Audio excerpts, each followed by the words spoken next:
Dear student, welcome to OSR coaching classes YouTube channel. अगर आपने अभी तक चैनल सब्सक्राइब नहीं किया तो प्लीज़ सब्सक्राइब करिए और प्रेस करिए बेल आइकन को। आज का वीडियो लेक्चर 12th अकाउंटेंसी का रहेगा। 12th accountancy CBSE। इस वीडियो लेक्चर को ISC एंड MP बोर्ड के स्टूडेंट भी देख सकते हैं। अभी हमने लास्ट 4 वीडियो लेक्चर्स में हमने स्टार्ट किया था, थोड़ा बेसिक रिवीजन करते हैं, फिर आज की क्लास को कंटिन्यू करते हैं। अभी लास्ट 4 वीडियो लेक्चर्स में मैंने आपको डिस्कस किया था, जो पार्ट स्टार्ट कराया था उस पार्ट का नाम था analysis of financial statements.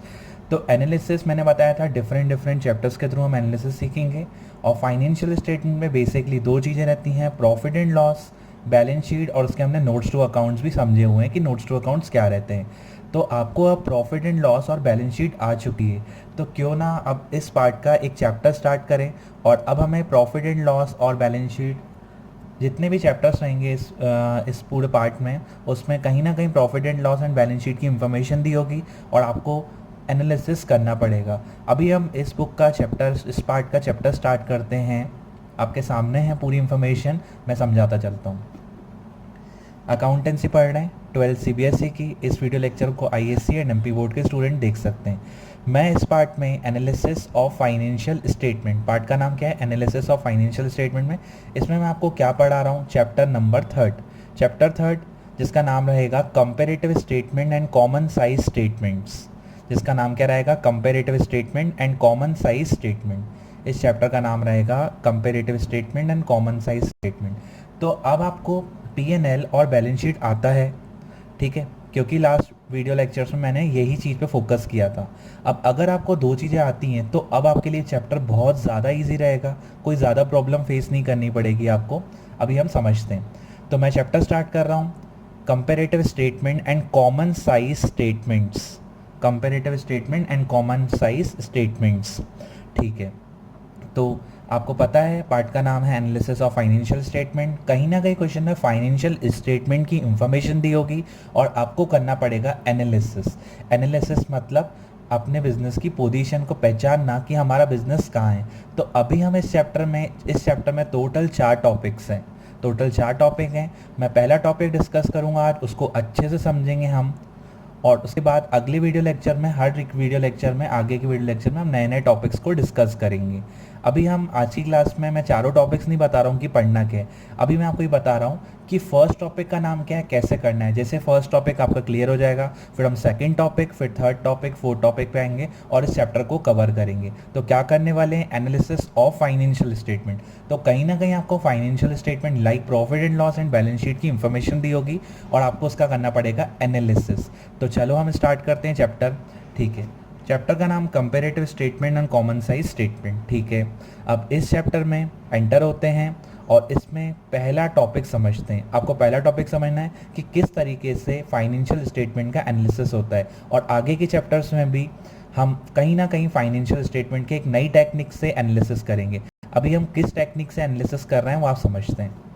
Topic का नाम, फर्स्ट टॉपिक का नाम comparative statement of profit and loss. तो मैंने आपको क्या बोला था, फाइनेंशियल स्टेटमेंट की बात होगी। तो देखो, फाइनेंशियल स्टेटमेंट का पार्ट होता है प्रॉफिट एंड लॉस, तो बात उसकी हो रही है। तो बोल रहा है कि प्रॉफिट एंड लॉस को कंपेरेटिव स्टेटमेंट, कंपेयर करो उसको आप, comparative statement of profit and loss.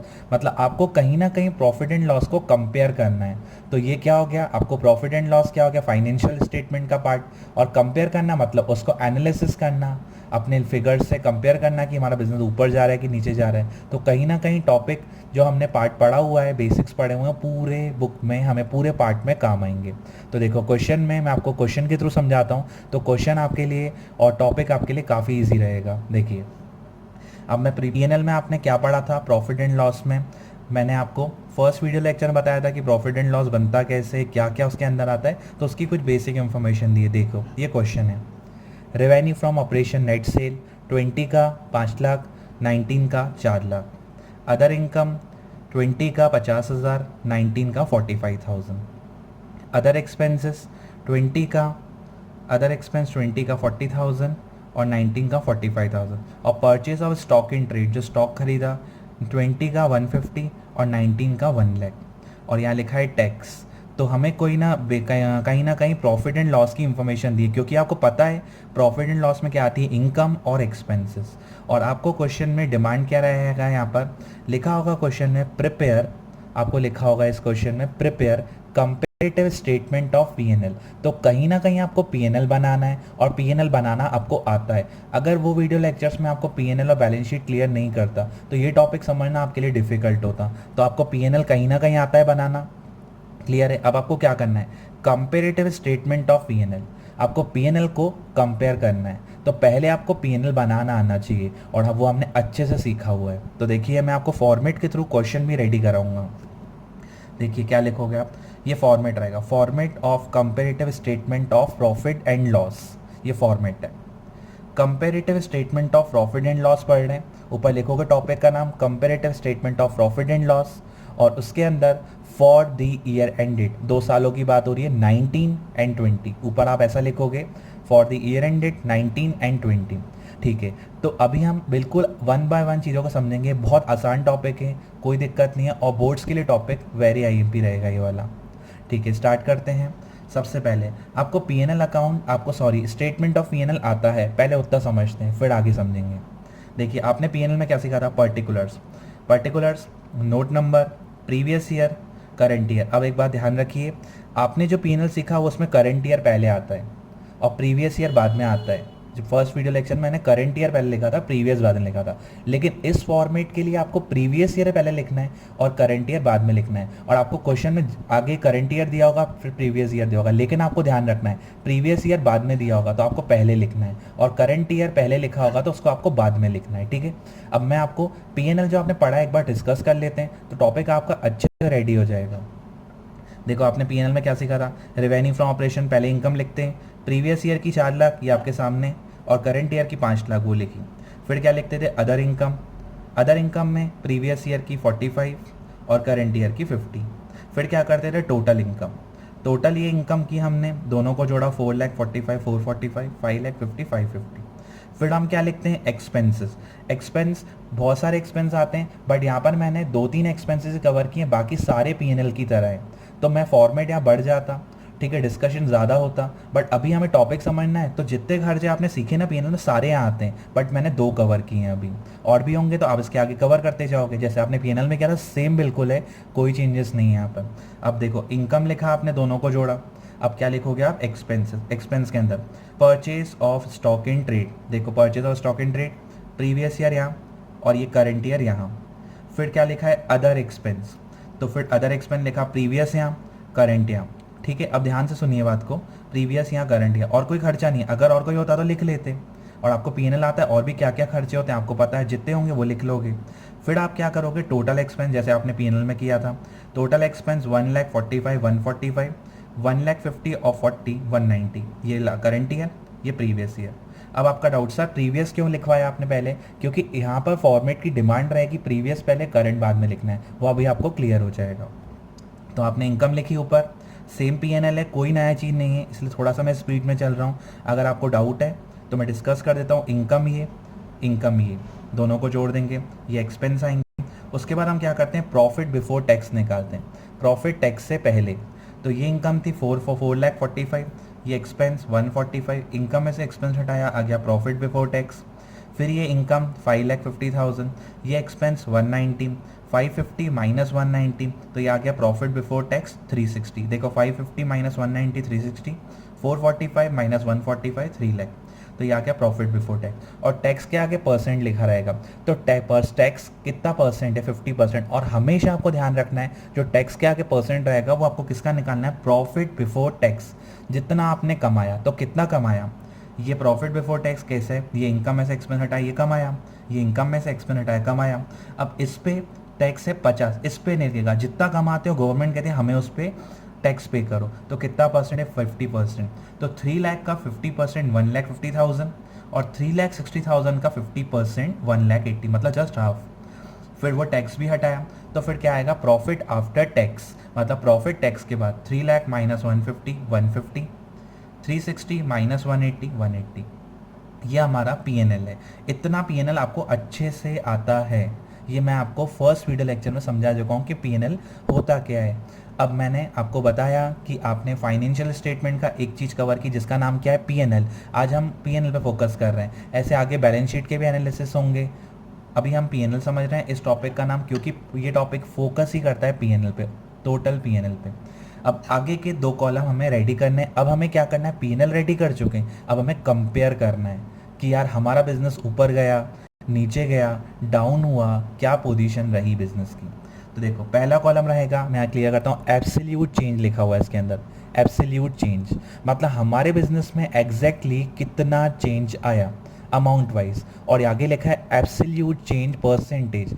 भाई यहाँ पर हम निकालेंगे अमाउंट वाइज कितना चेंज आया, और यहाँ निकालेंगे परसेंटेज वाइज हम ऊपर गए कि नीचे गए। हर एक चीज़ का अमाउंट निकलेगा और हर एक चीज़ का परसेंटेज निकलेगा।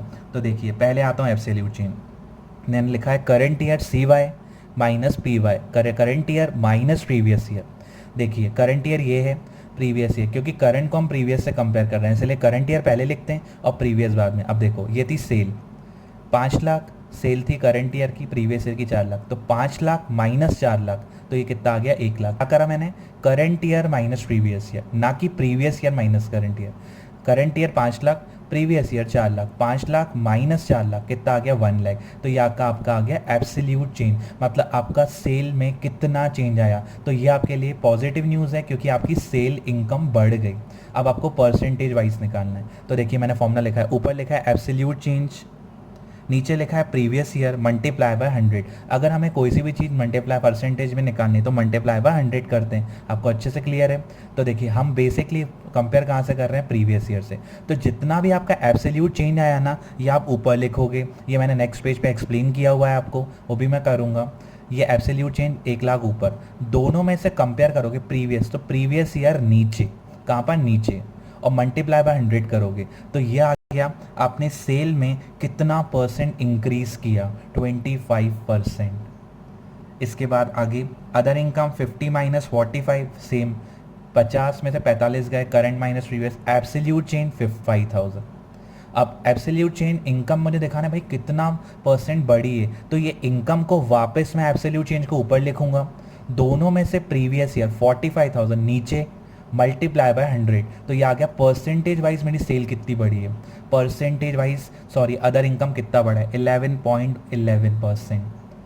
फिर ओवरऑल 550 माइनस 445, तो 1,05,000, 1,05,000 ऊपर, 4,45,000 नीचे, प्रीवियस ईयर नीचे। देखो एब्सोल्यूट चेंज कैसे निकलेगा, करंट माइनस प्रीवियस, तो करंट 550, प्रीवियस 445, तो 1,05,000, 1,05,000 ऊपर, दोनों में से प्रीवियस ईयर नीचे, मल्टीप्लाई बाय 100, 23.59%। ऐसे आगे खर्चों का भी करेंगे कि हमारे इनकम में कितने चेंजेस आए, कितने परसेंटेज वाइज, और खर्चों में कितने चेंज आए।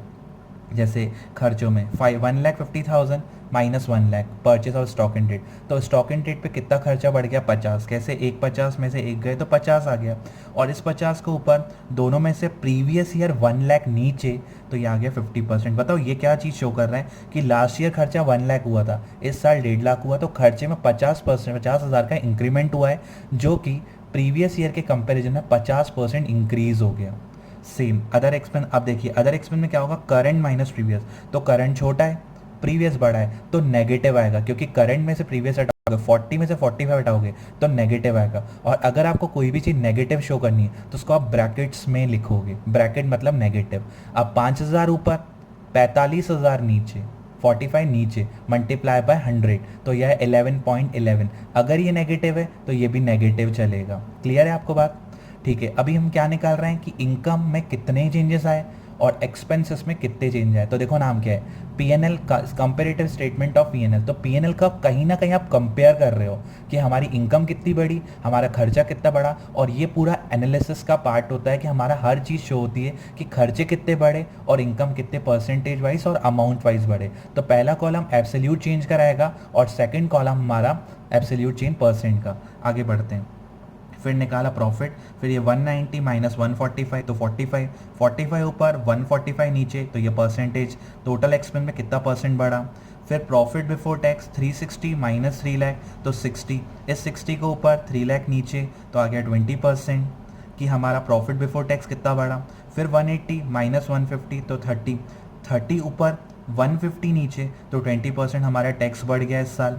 180 माइनस 150 तो 30,000 हमारा प्रॉफिट बढ़ा और ओवरऑल में 20% हम इंक्रीज़ हुए हैं। फाइनल प्रॉफिट ये है 180 माइनस 150, 30 प्रॉफिट बढ़ा और 30 जो प्रॉफिट बढ़ा है ना वो कितना परसेंट के बराबर है, 20% के बराबर।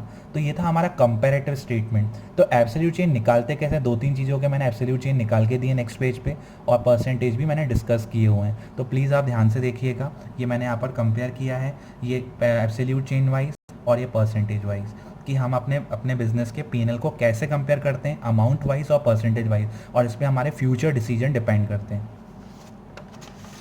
देखिए एब्सोल्यूट चेन मैंने रेवेन्यू फ्रॉम ऑपरेशन का निकाला है। रेवेन्यू फ्रॉम ऑपरेशन में देखो प्रीवियस ईयर की सेल आप देख सकते हो, पीछे जाके 4 लाख थी, करंट ईयर की 5 लाख। एब्सोल्यूट चेन कैसे निकलेगा, 5 लाख माइनस 4 लाख 1 लाख। फिर purchase of stock and trade, previous year की current year minus current year की purchase of stock and trade 150, previous year 1 lakh, तो 50,000 का चेंज है, आप पीछे जाके देख सकते हो। और other expense current year previous year, तो अपना डिफरेंस माइनस 5,000 आया। तो एब्सोल्यूट चेंज निकालने का तरीका ये देखो, फॉर्मूला ये रहेगा current year minus previous year, और ये है। और परसेंटेज निकालने का फॉर्मूला क्या रहेगा, एब्सोल्यूट चेन परसेंटेज निकालने का फॉर्मूला, एब्सोल्यूट चेन ऊपर प्रीवियस ईयर नीचे मल्टीप्लाई बाय 100। अब एब्सोल्यूट चेन जैसे सेल का आया था 1 लाख और प्रीवियस ईयर की सेल थी 4। और purchase of stock and trade का कैसे निकलेगा, 50 ऊपर प्रीवियस ईयर की सेल नीचे मल्टीप्लाई बाय 100।